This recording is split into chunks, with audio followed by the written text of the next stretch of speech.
Halo semuanya, balik lagi dengan saya Wisma Arsa Kanjung di channel YouTube Biskoria Arsa. Nah, pada video sebelumnya kita sudah menjelaskan mengenai hasil kebudayaan manusia purba berdasarkan zaman, yakni ada zaman Paleolitikum, Mesolitikum, dan yang terakhir Neolitikum. Nah, pada video kali ini kita masih membahas mengenai hasil kebudayaan manusia purba berdasarkan zaman, yakni ada zaman Megalitikum dan ada zaman logam. Oke, kita langsung saja ke pemateriannya. Nah, yang pertama zaman Megalitikum. Megalitikum berasal dari kata mega yang berarti besar dan litikum atau litos yang berarti batu. Jadi zaman Megalitikum disebut juga dengan zaman batu besar. Nah, hasil kebudayaannya itu berupa bangunan-bangunan besar yang berfungsi sebagai sarana pemujaan kepada roh nenek moyang. Nah, kebudayaan ini berlangsung hingga zaman logam. Bahkan sampai saat ini kita masih dapat menjumpai di berbagai daerah di Indonesia sebagai sisa-sisa tradisi budaya Megalitikum. Nah, hasil kebudayaan Megalitikum yang pertama itu ada menhir. Menhir adalah tugu atau batu yang tegak yang sengaja ditempatkan di suatu tempat untuk memperingati orang yang sudah meninggal. Nah, batu tegak ini merupakan media penghormatan dan sekaligus lambang bagi orang-orang yang sudah meninggal tersebut. Nah, kemudian hasil kebudayaan yang kedua itu ada Pundang Berundak. Pundang Berundak merupakan bangunan yang disusun secara bertingkat-tingkat yang dimaksudkan untuk melakukan pemujaan terhadap roh nenek moyang. Nah, bangunan ini kemudian menjadi konsep dasar bangunan candi pada masa Hindu-Buddha di Indonesia. Salah satu contoh candinya yakni Candi Prambanan atau Candi Borobudur. Nah, yang ketiga itu ada kubur batu. Nah, bentuknya mirip seperti bangunan kuburan seperti yang dapat kita temukan sekarang.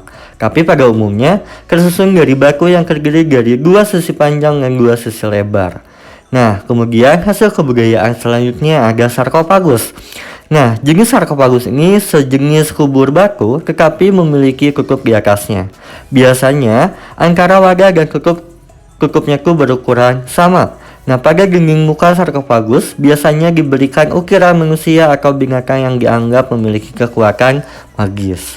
Nah, yang kelima yakni ada dolmen. Nah, dolmen merupakan bangunan megalitik yang memiliki banyak bentuk dan fungsi. Nah, sebagai pelinggih roh atau tempat sesaji pada saat upacara, dolmen juga biasanya diletakkan di tempat-tempat yang dianggap keramat. Nah, kemudian hasil kebudayaan selanjutnya ada arca batu. Nah, arca batu banyak ditemukan di beberapa tempat di wilayah Indonesia, di antaranya di daerah Sumatera Selatan, kemudian di daerah Sulawesi Tenggara. Nah, bentuknya dapat menyerupai binatang atau manusia dengan ciri negrito. Di daerah Pasemah ditemukan arca yang dinamakan batu gajah, yaitu sebongkahan batu besar berbentuk bulat. Di atasnya terdapat pahakan wajah manusia yang mungkin merupakan perwujudan dari nenek moyang yang menjadi objek pemujaan. Nah, yang terakhir ada waruga. Waruga adalah kubur batu yang tidak memiliki tutup. Waruga juga banyak ditemukan di situs Gilimanuk, yakni di daerah Bali. Nah, itu merupakan hasil kebudayaan dari zaman Megalitikum. Kemudian zaman yang terakhir zaman logam. Nah, kemampuan nenek moyang kita membuat benda-benda dengan bahan dasar logam diperoleh dari orang-orang yang bermigrasi dari Dongsong, yakni dari daerah Vietnam. Nah, selain sebagai penunjang kehidupan sehari-hari, ternyata hasil kebudayaan dari logam ini sebagian besar digunakan sebagai alat upacara karena dianggap mempunyai kekuatan magis. Nah, berikut ini hasil-hasil kebudayaan dari logam. Nah, yang pertama ada nekara dan moko. Nekara dan moko merupakan hasil kebudayaan yang biasanya digunakan sebagai alat upacara. Bentuknya menyerupai gendang dengan penyempitan di bagian pinggangnya. Nah, di Indonesia ditemukan sejenis nekara berukuran besar, yaitu di Pejeng di sebuah desa Giri Anyar, Bali. Nah, nekara Pejeng ini diperkirakan merupakan nekara asli buatan Indonesia. Nah, kemudian hasil kebudayaan yang lainnya ada kapak corong. Nah, karena mirip sepatu, kapak corong juga disebut dengan kapak sepatu.